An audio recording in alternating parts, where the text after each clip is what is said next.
Welcome, Nathan. But the truth. All right. I'm kind of smiling because I've got a couple of emails from my last number 21. And I think what happened is that I ended up making myself clear to the point where I had to make myself clear before.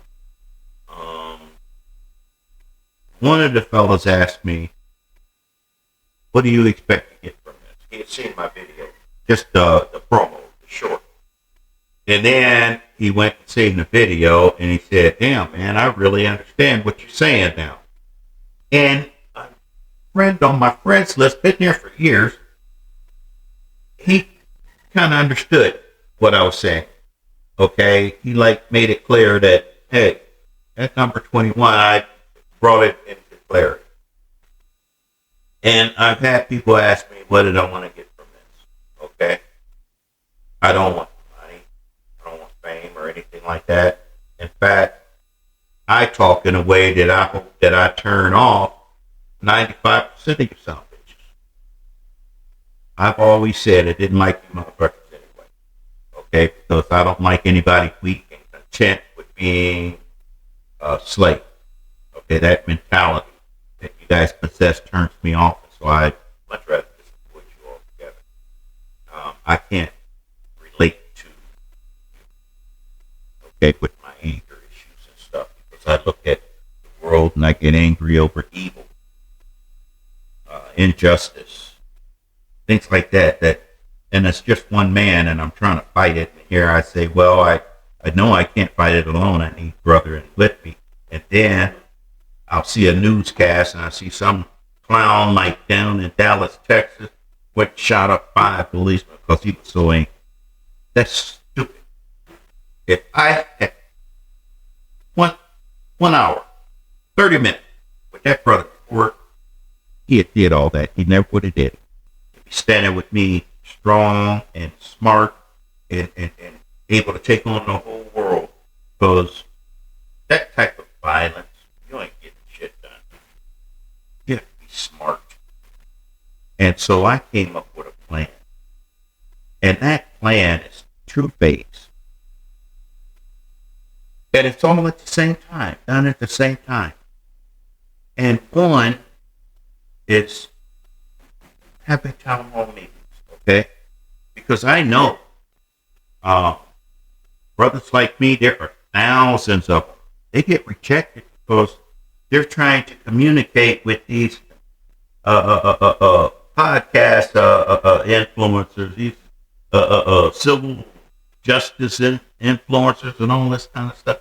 They're trying to communicate. Those people have large followings, okay, and they're trying to reach out, talk to them, and tell them, hey, listen, let's talk about trying to stop this shit.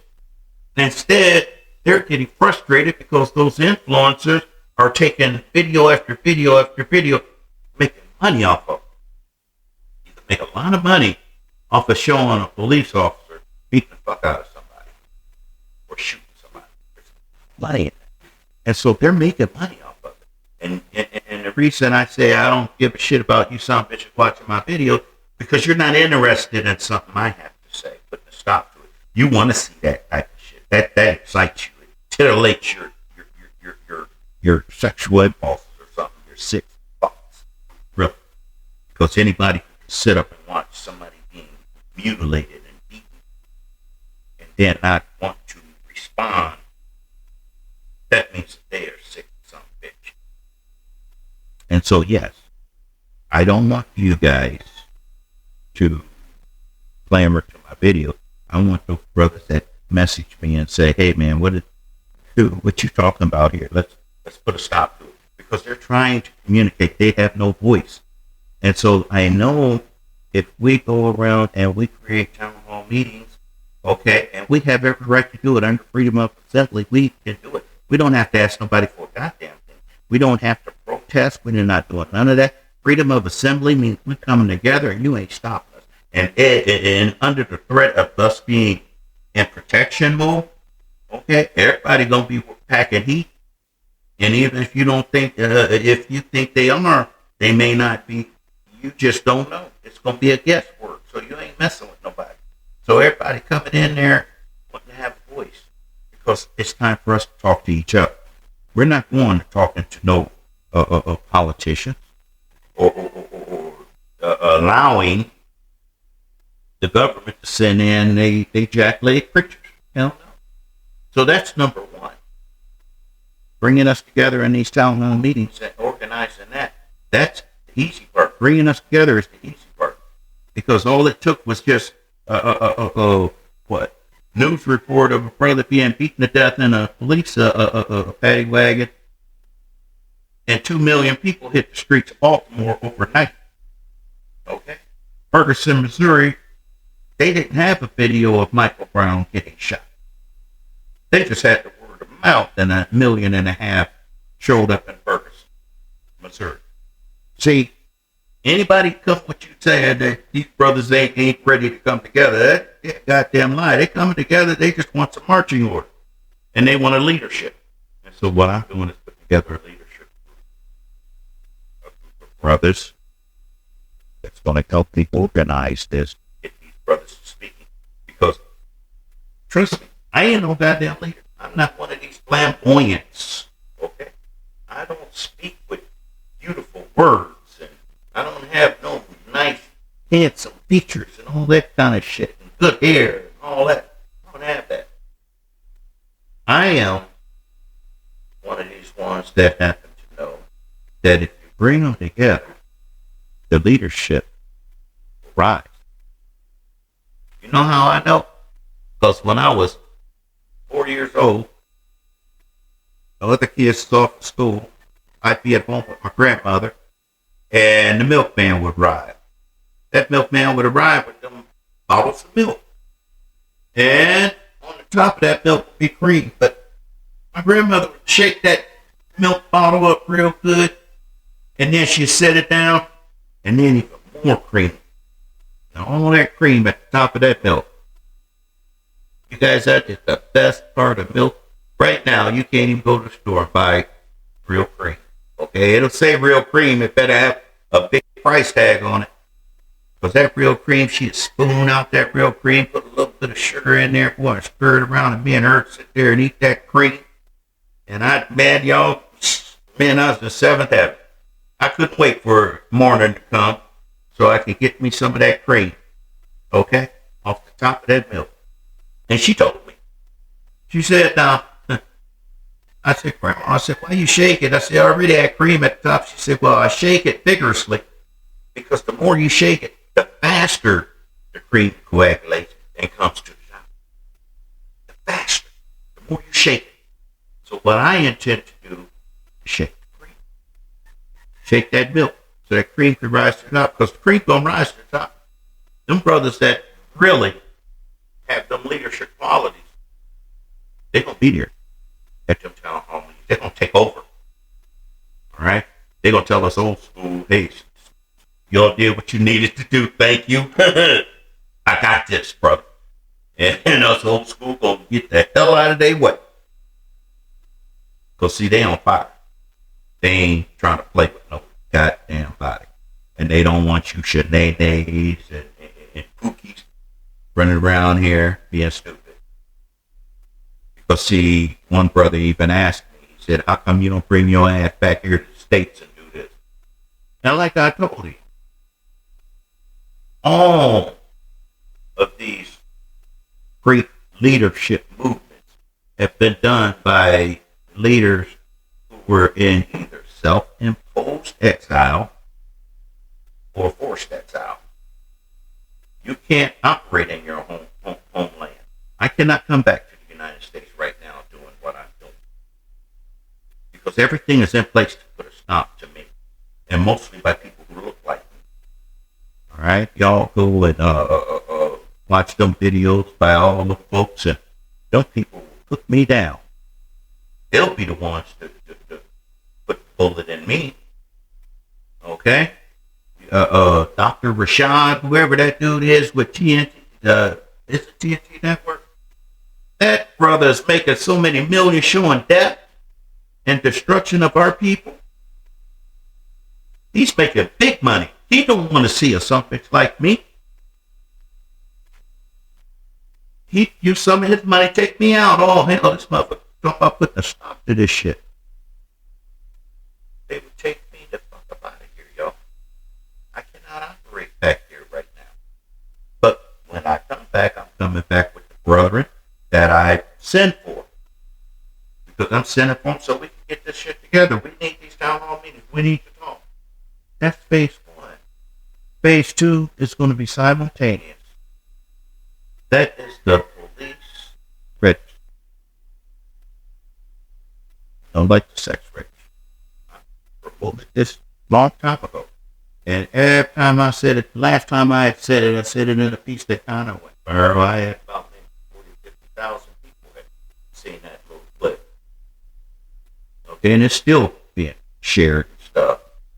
Don't vote or whatever. And I mentioned about police and a police registry.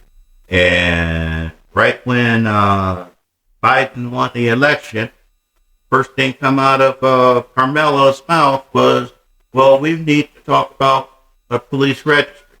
Well, of course, that was the last time she said that. I'm sure they took her off in that office back there and told her she better not ever say no shit like that again. I would never, ever allow government control of the police registry. That's community-based. That's us. Okay? Because everybody who's filed a complaint got a copy of that complaint, and it has the name and badge number of that officer. And so we can post that. We can amongst ourselves. There will be a website, and that website will not be out of the United States so that they can shut it down. They'll see a foreign website they can't stop. They can't infiltrate. Okay? We know that, but it's a fact. We run our own police registry. Okay? And I was telling one of my contact promoter, I was telling him today, of what inspired me to do that was watching a video of a little black girl, 11 years old, walking out of school angry, marching her little angry behind down that sidewalk, and a big old policeman come up behind her, picked her up, body slammed her as hard as he fucking could. Think if they knew that that violent individual was in their community, they would be better prepared. The little girl and her brother riding their bike through the mall parking lot. Yeah, you're not supposed to ride bikes through the mall parking lot. You can get hurt by a car. That's the reason they don't allow you to ride bikes in the mall parking lot for the kids. But what happened to them was 10 times worse than what a car could have ever done. Especially in a parking lot. A car can't do that much damage but back up and break your leg or something. That police officer pummeled and beat that girl, and there was 8 detectives. He was plainclothes, and there was 8 other detectives standing around. One grabbed her little 10-year-old brother. She was 12 years old, and held him. And you can watch that video today. That's not fault. You don't believe me? It's there. You're sick to your goddamn stomach. And they watched as that man beat that girl until he was satisfied. Who were in the back of the police car. Now this was. They didn't approach her saying, "Hey, we're the police. Get out of this parking lot. Go on that sidewalk." They didn't do that. He just snatched her off that bike and started beating her. Now she's feeling like she's being beaten by a strange white man. She has no way to know this man was a police. Police do not have to identify themselves as black people. Because you guys allow that. Not the law.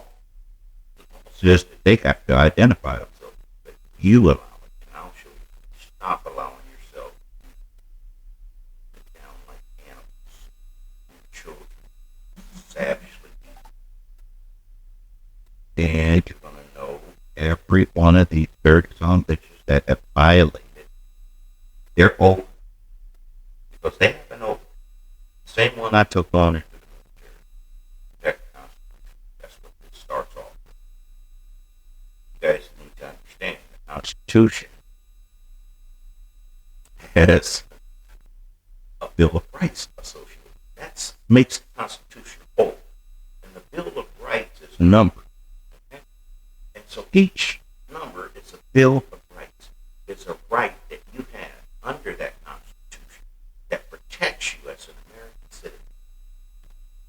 Now, most policemen don't even know about this. None of y'all something should know the Constitution or even the Bill of Rights. All you'll hear people talk about is the second, which is the right to bear arms. That's, hear a lot about that. And the fifth, hear that when somebody goes to court and they say, I have the right to remain silent. Okay, that's the fifth. But the rest of them, you need to know. Policemen don't know. You take somebody and you train them for 2 months for a job, and you expect them to know laws that first year law students don't. I mean, not first year law students, first year attorneys who graduated law students are just getting familiar with. So no, they do not know, and they don't want to know. They don't care to know, because there's enough protections in place so that when they violate your rights, nobody's going to do any damn thing. Okay. And what angers me the most is that you want to call yourselves Americans and enjoy the 4th of July and all that crazy shit, that you don't want to stand up for your rights. That's what a citizen is supposed to do. Stand up for their rights. Learn that. Your rights. Okay? Learn the Constitution. Read about it. Okay? Because it's seeing its last days now, and you're going to see why I advocate to terminate the Constitution, because it's never served me well. Okay, and I'm just like all them Trumpsters or whatever shit. The hell with the United States Constitution. Let's throw it away. They're saying it for one reason. I say it for another. Okay, that's because they live in a small little bubble. Okay, they think that this is going to make life great for them. Okay, if they see life bad for me, it don't work that way. But learn those laws. Now, what else am I going to be wanting to talk about during the town hall meeting? I touched on it, and a young lady messaged me, and she said, did I say what I think I hear? She said, sometimes when you folks get to doing your videos, you say things, and it go over people's heads. She said, that didn't go over my head. That stuck me. She said, it stuck her in the side. Tell y'all what I said, that in the town hall meeting, brothers are going to determine whether they want to be associated with this country, or whether they want to declare their independence. Okay. Now, tell you why I said that. I'm going to make this brief because I got so many videos to do. I went to California a few months back, and I stayed in a hostel. Now, the reason I stayed in a hostel was because online I couldn't afford to stay. I knew I was going to be there a month or more, and I couldn't afford to stay in a hotel. So the way I travel as an expat, okay, and a pensioner, I travel and I stay in hostels. I'll stay in hostels here if I have to go to Manila. Hostels are cheap. Well, the hostel in the United States was cheap, according to the United States. Here it was considered expensive, but it was $20 a day in a hostel there in Los Angeles. And I went and I got there, and this was not a hostel. This was felt like a homeless shelter kind of thing.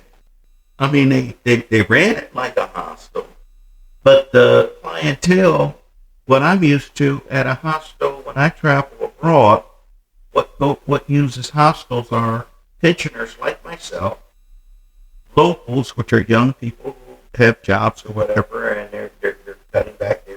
They're in a major city and they need to, live minimally. And backpackers, and you guys all know backpackers are generally Westerners, and they're super wealthy. Okay, these are trust fund babies, we call them. Okay, because they come anytime, all year long, They don't go to school. They don't have jobs. They just travel the world. Okay. They've been to resorts and campers. I've been to resorts and campers. So we always go to hostels and stay because it's cheaper and you can have more time to sightsee and do all that kind of stuff. Well, this hostel in California had all these folks. A lot of them had just recently been let out of prison. Some of them was just a day away from being homeless. Okay, they was working for a roof over their head, and so you had some people with some pretty rough backgrounds. And so I'm in there, and the young brothers took to me real quick. Okay, old school, that way of talk and everything, and then they saw that where I was coming from because I spoke to them like I speak to y'all now, and I use the word some bitches a lot, motherfuckers and stuff, and I wasn't really calling on that, but they understood I wasn't calling on that. It's just that, listen, some bitch, you need to understand this, and so they understood me. Okay, old school, don't hold back. No, I didn't hold back, and I went and challenged them. Because I told them, I said, you guys sitting up here asking me why I'd leave the United States and want to live in another country. And I told them, I said, because you are being taxed but not represented. Taxation without representation. I told them what that meant. And then I made them read the Declaration of Independence. My goodness. If you make a young black man read the Declaration of Independence, you're going to get the response I got. But the young brother, he said, I'm going to read it. So he read it out loud, and as he started reading the Declaration of Independence, after the third chapter, he stopped, he said, I'll be goddamn. He said, man, this shit was written just yesterday. He said, this is us. Somebody wrote this about us, and he's talking about us black men. And the other brothers was like shaking their head. They said, man, keep reading. That can't be true. And as they kept reading, see, each paragraph was a declaration, okay? And these are the founding fathers of America. Granted, these are the 27 men I told you that was under that oak tree that sat up and talked about race, religion, politics. They talked about things y'all ain't allowed to talk about, okay? And finances, and they talked about those things, and they decided, hey, listen, we need to go to King George and declare our independence. And the moment we do, we will be considered treasoners, and they will have a warrant out for every one of our heads. We're dead men walking when we go and sign our name to that Declaration of Independence. I think 49 men ended up signing it. So, all farmers. They were all farmers. They were not no big time dudes. These was all farmers. And they signed the Declaration of Independence, but they wrote it up. And when you read that Declaration of Independence, son bitch, you see why I don't want to have goddamn thing to do with you, son bitch. I want your uncle and your grandpa, I want them standing with me. Because I know that you're a punk ass son bitch, because you'll read that and you'll be like, I'll be goddamn. They are talking about us. We do have that same, we can write that same declaration. We can do that same declarance. Because when you declare independence, United States of America, you got 40 million black men willing to do that. Your falls, U.S. fall, everything goes to hell. Quick in the handbasket. It's done overnight. That's a reality. Better wake the fuck up. And this is why I say so many people don't want me to bring that many brothers together, because it's not what they're capable of doing. This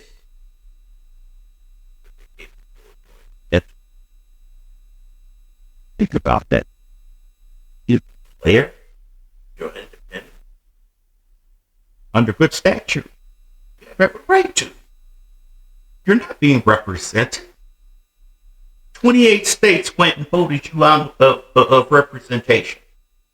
Gerrymandering votes you out of representation. You have no representation. You have no voice. got some sports athletes got to sit up and say a few little words, got to turn your little innards. Some bitches. You have no voice. You want a voice. And with it. Send along with Joe over here. As soon as we connect, I'm making waves. I'm telling y'all, if I have to crowdsource, I keep saying that. Crowdsource and folks send Uncle Joe over here. Okay? Uncle Bobby and Uncle Charles and all these uncles. They want me over here so that we can get this together and they can put a stop to it. See, they ain't scared. They can live their life just like me. I live my life. Shit, man, take me out. What the hell? Like I'm gonna give a shit. I ain't going for life. I'm going for your life. Find out. The only way that can happen is just wake up. And if you got any doubts, go on and read that declaration and see what's liable to happen. Go on and read the Constitution and your Bill of Rights and see what rights you have not been exercised here in this United States of America. Call it an experiment. It's a form of apartheid that has worked so smooth.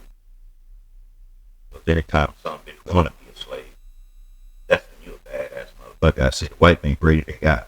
He got it. God ain't got you off my hook wanting freedom. Okay? White man got you wanting subjugation. You happy with it? You're gonna go to hell and ask him for money now. They asking for the reparations. That's like when my kids was teenagers, they wanted extra money. They'd come to me and they had to try to clean the house, chore, do whatever, clean the car. They was trying to do whatever they could to get a little extra money. Okay, but that was kids. You guys are not kids. Take what the fuck you want. So, send Uncle Joe. Okay, and tell him, because see, Uncle Joe ain't on social media. I'm gonna tell you that right now. Y'all know it. I know it. Uncle Joe is not on social media.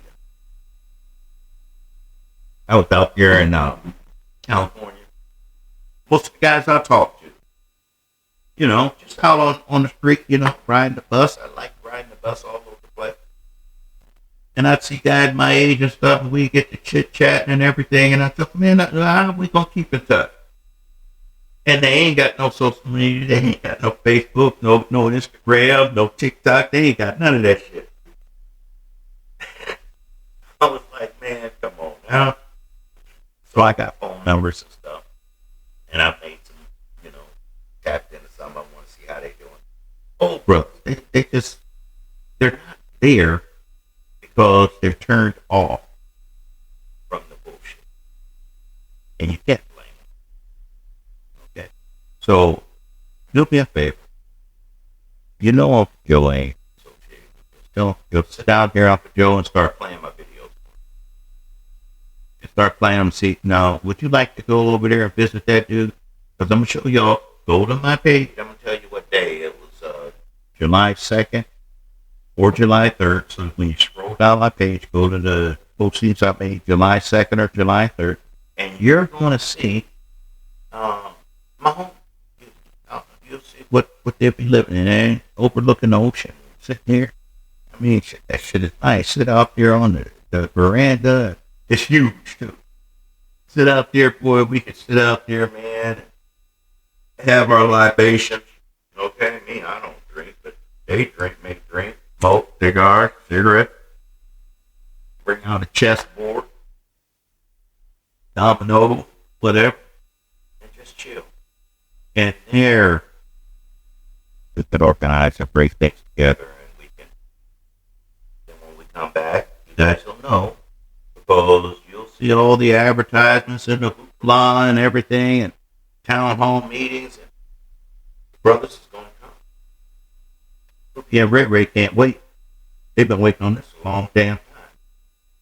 They was waiting on it in '95, like I told y'all. When we went to D.C., we went for marching orders. We didn't go there to be sung to and lollygagged and all that bullshit.